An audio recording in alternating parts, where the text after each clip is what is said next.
ఆంధ్రప్రదేశ్లో క్రౌడ్ పుల్లర్లుగా ఇద్దరికి పేరు. ఒకటి పవన్ కళ్యాణ్, జగన్మోహన్ రెడ్డి. పవన్ కళ్యాణ్ సినీ సెలబ్రిటీగా క్రౌడ్ పుల్లరు, అదే సందర్భంలో జగన్మోహన్ రెడ్డి రాజకీయంగా క్రౌడ్ పుల్లరు. వెళ్తున్నాడు వస్తున్నాడు అని తెలిస్తే ఎగబడి వచ్చేటటువంటి జనాలు ఉన్నటువంటి నాయకుడు.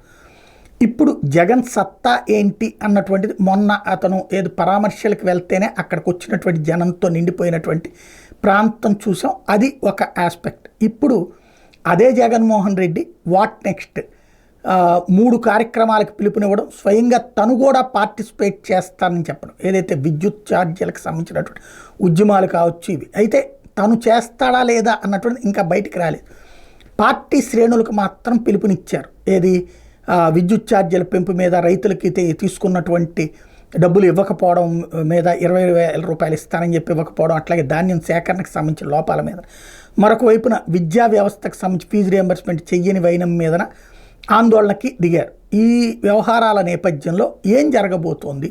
జగన్మోహన్ రెడ్డి స్వయంగా పార్టిసిపేట్ చేస్తే ఆయా ఉద్యమాల్లో ఎక్కడో ఒక చోట టెంపో వస్తుంది. ఆయన పార్టిసిపేట్ చేయకుండా నాయకులకే వస్తే కనుక సాక్షిలో వార్తలకే పరిమితం అవుతుంది.